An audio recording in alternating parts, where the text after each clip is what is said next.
Բարև ձեզ, եթերում օրվա ամփոփումն է, ձեզ հետ է Արփինե Նավասարդյանը։ 18:00-ի դրությամբ հանրազնացրել ենք հետևյալ լուրերը։ Գլխավոր դատախազ Աննա Վարդապետյանը մերժել է կիրառել իր բացառիկ լիազորությունն ու փոխել Նիկոլ Փաշինյանի թիկնապահների հետ Սուրբ Հաննա եկեղեցում տեղի ունեցած միջադեպից հետո կալանավորված, ապա հիվանդանոց տեղափոխված 18-ամյա Դավիթ Մինասյանի կալանքը։ Այս մասին հայտնել է փաստաբան Լուսինե Մարտիրոսյանը։ Փաստաբանը երեկ հրապարակել էր բժշկական հետազոտությունների արդյունքը, ըստ որի ծաղկազարդի պատարագին Փաշինյանի անվտանգության աշխատողի հարվածից հետո վայրընկած Դավիթ Մինասյանն ուղեղի ցնցում է ստացել եւ փակ գանգուղեղային տրավմա ունի։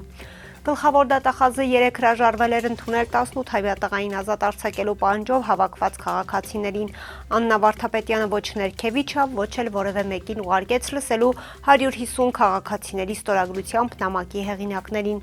Սուրբ Հաննա եկեղեցում պատարագի մասնակցող երկվորյակ եղբայրները ձերբակալվել էին Փաշինյանի չհայտարարված այցից հետո։ Տեսանյութում երևում է, թե ինչպես են նրա անվտանգության աշխատակիցները ճանապարհ բացելիս հրմշտում մարդկանց, այդ թվում եղբայրներին։ Հրմշտոցի դեմ բողոքած եւ Փաշինյանի ձեռքը բարձրացրած Դավիթին անվտանգության աշխատողը բռունցքով հարվածել էր, ինչից պատանին վայր էր ընկել։ Կալանավորված Դավիթը մեղադրվում է խուլիգանության եւ վարչապետի նկատմամբ բռնության, գրավով ազատ արձակված եղբայրը օժանդակելու, իսկ հասարակական գործիչ Գևորգ Գևորգյանը այս ամենը կազմակերպելու հոդվածներով։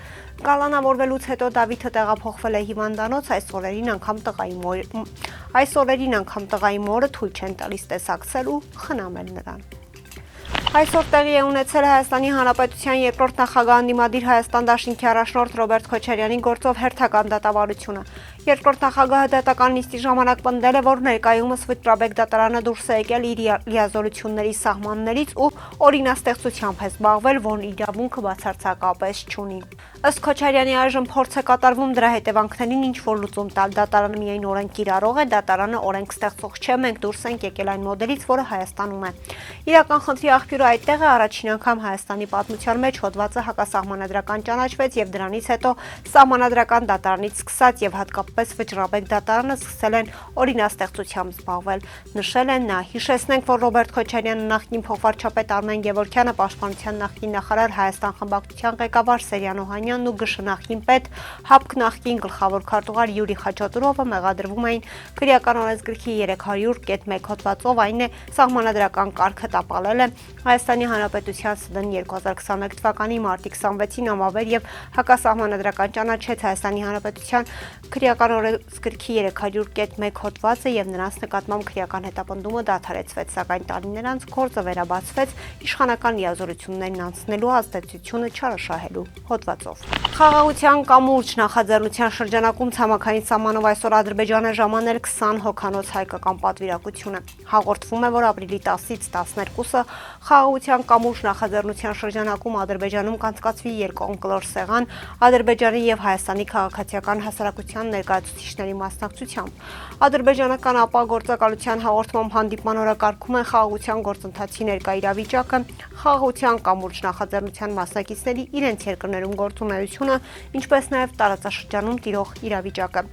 Ըստ հրապարակված կադրերի Ադրբեջան են մեկնել Ստեփան Գրիգորյանը, հանրային հեռուստաընկերության աշխատակից Տաթև Դանիելյանը, Երևանի մամուլի ակումբի պատվավոր նախագահ Բորիս Նավասարդյանը, իշխանամետ հայացքներով քաղաքագետներ Արեգ Քոչինյանը, Նարեկ Մինասյանը, Էդգար Վարդանյանը, Ռոբերտ Ղևոնդյանը, Դավիթ Ստեփանյանը, թուրքագետ Նելի Մինասյանը եւ այլոք։ Հայաստանի քաղաքասարակության ներկայացուցիչները պատասխան այցով նախորդ տարի էին մեկնել Ադրբեջան։ Հաղորդվում է, որ առանձին նիստեր կնվիրվեն հանրային շրջանակներում խաղաղության առաջմողմանն ուղղված ջանքերին եւ խաղաղության գործընթացի հաջորդ փուլերում վստահության մակարդակի բարձրացմանը։ Դրանից առաջ էլ Ադրբեջանի պատվիրակություններ Երևանում եւս մեկ այց էլ տեղի ունեցավ այս տարվա փետրվարին։ Ես կարծում եմ նման զարմանք չկա եւ կուսակցության շրջանակներում էլ նման զարմանքի ականատես չեմ եղել։ Այս մասին ազգային ժողովում Անահիտ Ավանեսյանն է ասել, անդրադառնալով նրան, որ ԿՊ-ից նախընտրական ցուցակում ինքն առաջին կինն է եւ շատերի մոտ զարմանք կա, թե ինչպես է ստացվել, որ 5 կուսակցական կանայք ավելի ցածր հորիզոնական են զբաղեցրել, քան ինքը։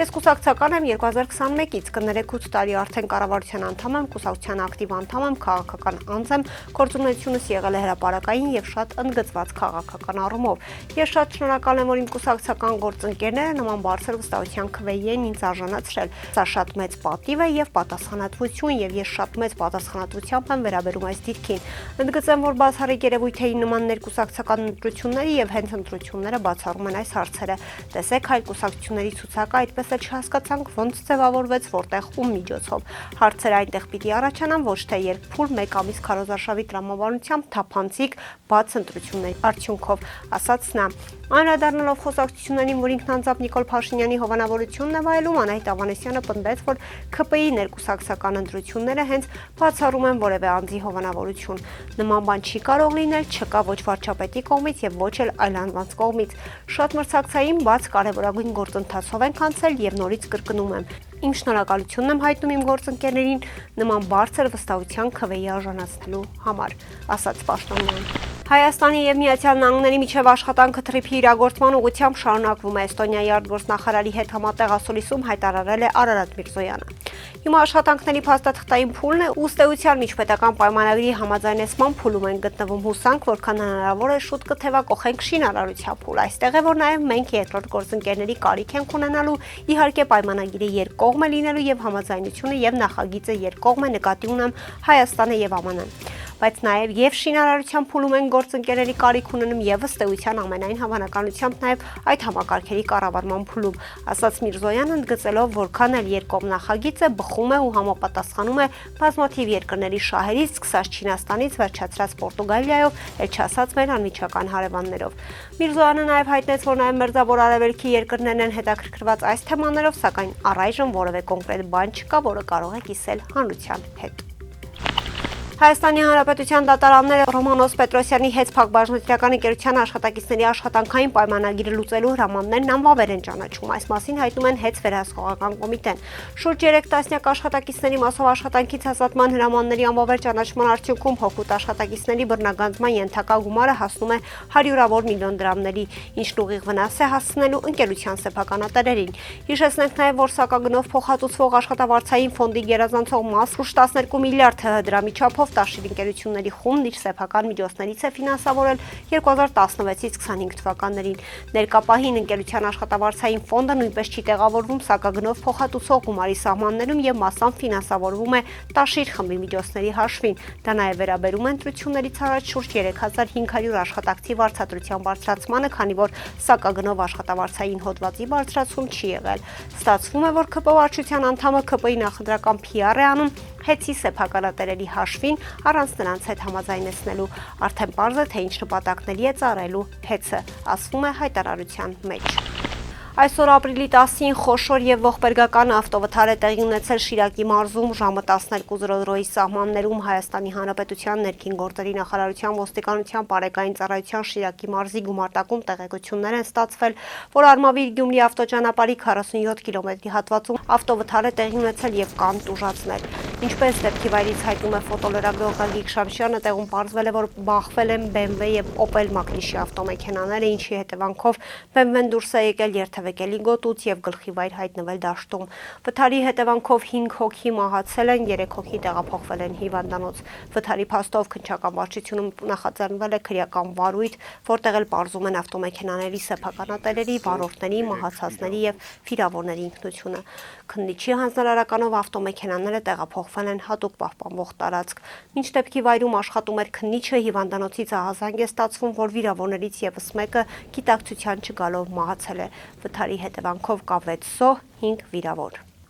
Այսօրվա համար առանձնացրել էինք հետևյալ լուրերը, կհանդիպենք։